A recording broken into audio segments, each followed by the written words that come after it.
नमस्कार दोस्तों, स्वागत है आप सभी का RP technical study YouTube channel में।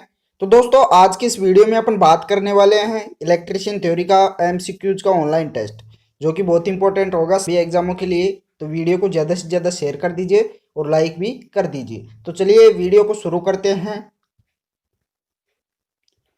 तो दोस्तों, आज का हमारा पहला क्वेश्चन है, एक प्रेरण मोटर में क्राउलिंग किसके कारण होती है। ऑप्शन दे रखा है, उच्च लोड के कारण है, कम वोल्टेज आपूर्ति के कारण है, मोटर में विकसित हार्मोनिक्स के कारण है, या ए व बी दोनों के कारण। तो इनमें से कौन सा कारण है जो इंडक्शन मोटर में क्राउलिंग का मुख्य कारण है। क्राउलिंग क्यों होती है, चलिए बताइए क्या होगा इसका करेक्ट आंसर। बहुत इंपॉर्टेंट क्वेश्चन है, फटाफट बताना है सभी को। तो दोस्तों, इसका करेक्ट आंसर हो जाएगा, मोटर में विकसित हार्मोनिक्स के कारण मोटर में क्राउलिंग होती है। क्या होती है? क्राउलिंग। अगला क्वेश्चन, क्वेश्चन नंबर 2 है, ट्रांसफार्मर में लो कोर का कार्य क्या है। ट्रांसफार्मर होता है, उसमें लो कोर का मुख्य कार्य क्या है। ऑप्शन दे रखा है, प्राइमरी व सेकेंडरी धाराओं के लिए निम्न प्रतिरोधी पथ उपलब्ध करवाना। ऑप्शन बी है, प्रेरित फ्लक्स के लिए निम्न रिलक्टेंस का पथ उपलब्ध कराना। सी है, ए व बी दोनों। डी है, कुंडलियों से ग्रथित फ्लक्स का घनत्व बढ़ाना। तो कौन सा करेक्ट आंसर होगा, फटाफट बताओ क्या होगा इसका करेक्ट आंसर।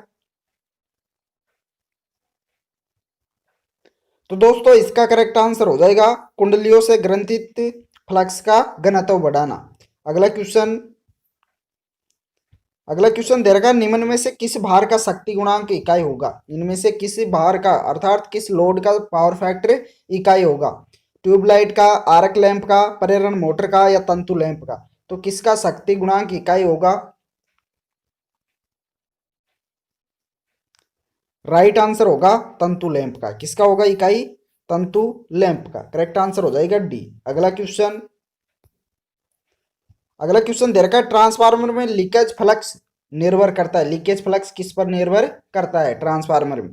सप्लाई वोल्टेज पर है, फ्रीक्वेंसी पर है, लोड धारा पर है, या म्यूचुअल फ्लक्स पर। तो किस पर निर्भर करता है। करेक्ट आंसर हो जाएगा लोड धारा पर। किस पर निर्भर करता है? लोड धारा पर। अगला क्वेश्चन, अगला क्वेश्चन दे रखा है, शीतलन की क्रिया में सबसे कम घर्षण हानि उत्पन्न करने वाला शीतलक कौन सा है। इनमें से कौन सा सबसे कम घर्षण अर्थात फ्रिक्शन लॉस उत्पन्न करने वाला शीतलक है। जल, हाइड्रोजन, तेल, या नाइट्रोजन। तो कौन सा है इनमें से। करेक्ट आंसर हो जाएगा हाइड्रोजन। करेक्ट आंसर क्या होगा? बी। अगला क्वेश्चन, अगला क्वेश्चन दे रखा है, कोगिंग का अर्थ क्या है। कोगिंग है उसका अर्थ क्या है। ऑप्शन दे रखा है, शून्य भार पर मोटर का न चलना, धीमी गति पर मोटर का न चलना, मोटर का अत्यधिक गति पर न चलना, या मोटर में अत्यधिक शोर होना। तो कौन सा कारण है कोगिंग का, क्या कारण है बताओ क्या कारण है। राइट आंसर हो जाएगा, शून्य भार पर मोटर का न चलना ही कोगिंग कहलाता है। अगला क्वेश्चन, अगला क्वेश्चन दे रखा है, तुल्यकालिक मोटर के स्टेटर में प्रेरित विरोधी ईएमएफ अर्थात विद्युत वाहक बल निर्भर करता है। किस पर निर्भर करता है? Back EMF. केवल रोटर उत्तेजन पर है, रोटर उत्तेजन तथा गति दोनों पर है, केवल रोटर गति पर है, या केवल भार कोण पर।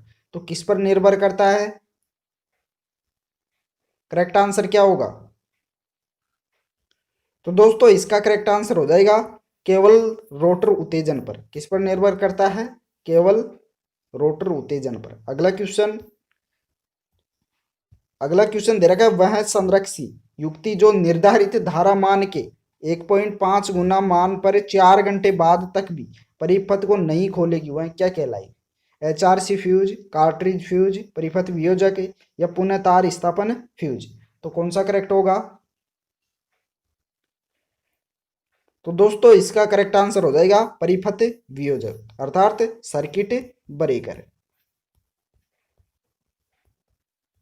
अगला क्वेश्चन, अगला क्वेश्चन दे रखा है, अगर किसी ट्रांसफार्मर के प्राइमरी वाइंडिंग को डीसी सप्लाई के साथ जोड़ा जाता है तो क्या होगा। किसी भी ट्रांसफार्मर की प्राइमरी वाइंड प्राथमिक लपेटन को डीसी सप्लाई के साथ जोड़ा जाता है तो क्या होगा।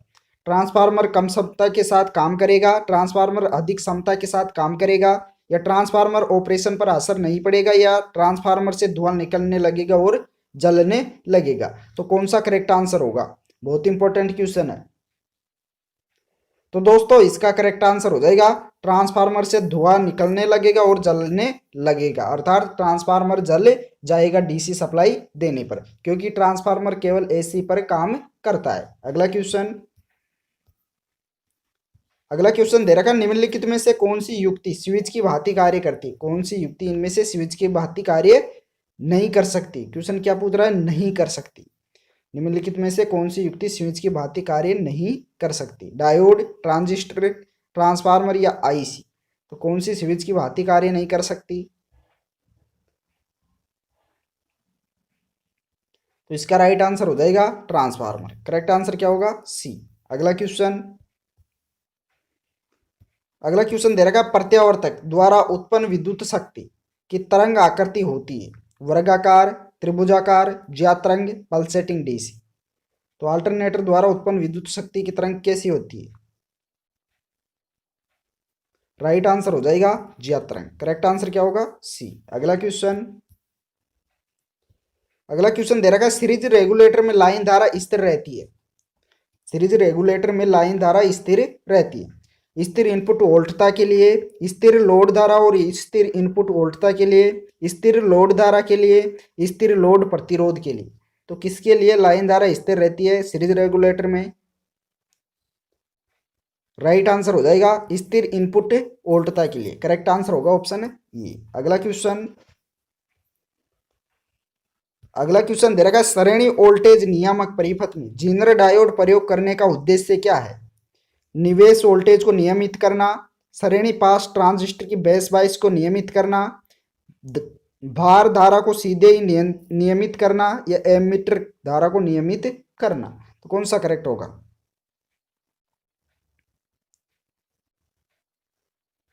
राइट आंसर हो जाएगा बी, श्रेणी पास ट्रांजिस्टर के बेस बाइस को नियमित करना। करेक्ट आंसर होगा ऑप्शन बी। अगला क्वेश्चन दे रखा, एक शेडेड पोल मोटर में शेडिंग कॉइल्स का उपयोग किस लिए किया जाता है? वाइंडिंग हानि को कम करने के लिए, घर्षण हानि को कम करने के लिए, घूर्णी चुंबकीय क्षेत्र के उत्पादन के लिए, स्पार्किंग के विरुद्ध सुरक्षा के लिए?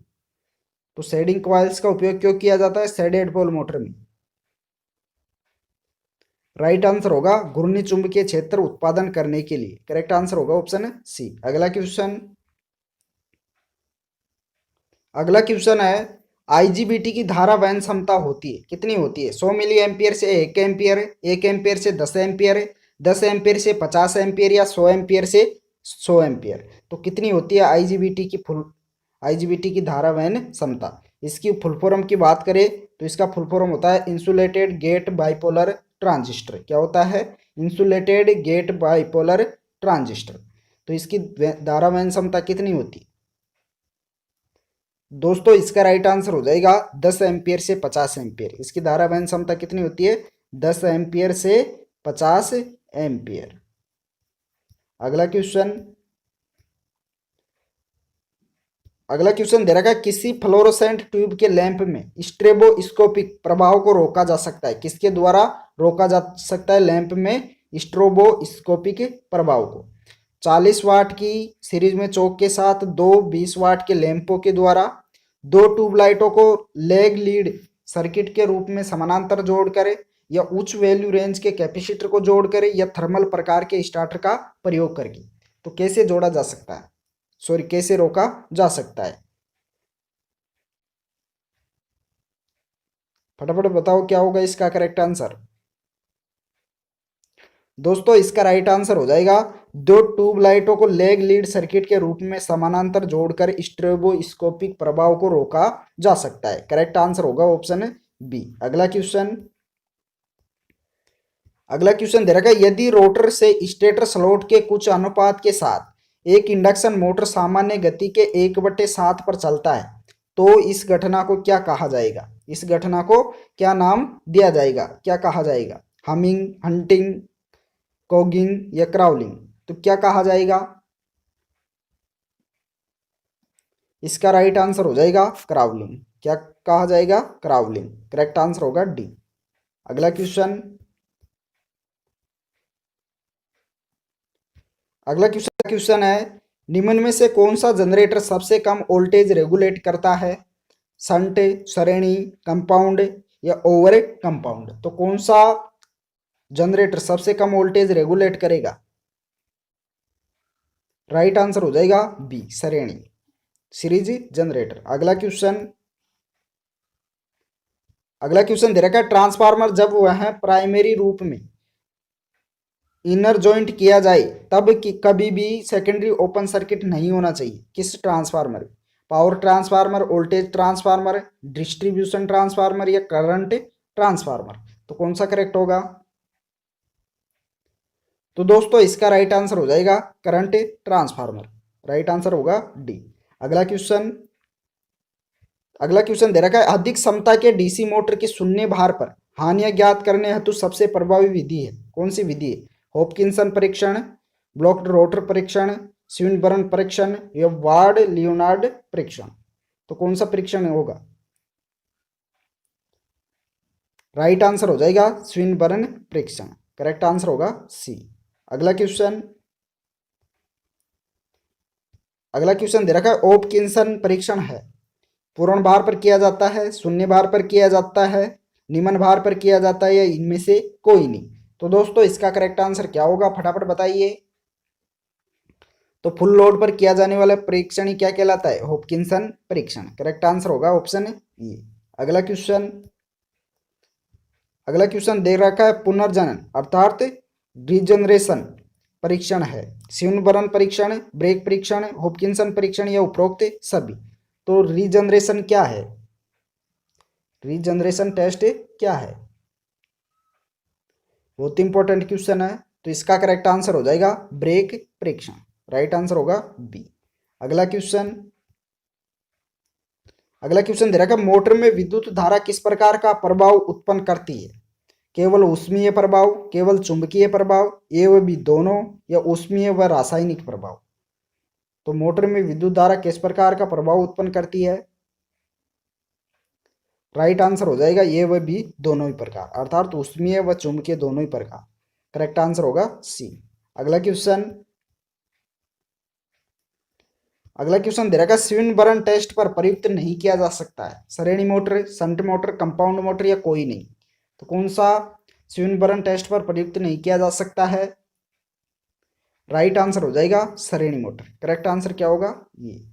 तो दोस्तों इस वीडियो में इतना ही। वीडियो पसंद आया हो तो लाइक कीजिए और अपने दोस्तों को शेयर कर दीजिए, और जिसने भी अभी तक चैनल को सब्सक्राइब नहीं किया है तो सब्सक्राइब भी कर लीजिए। Thank you.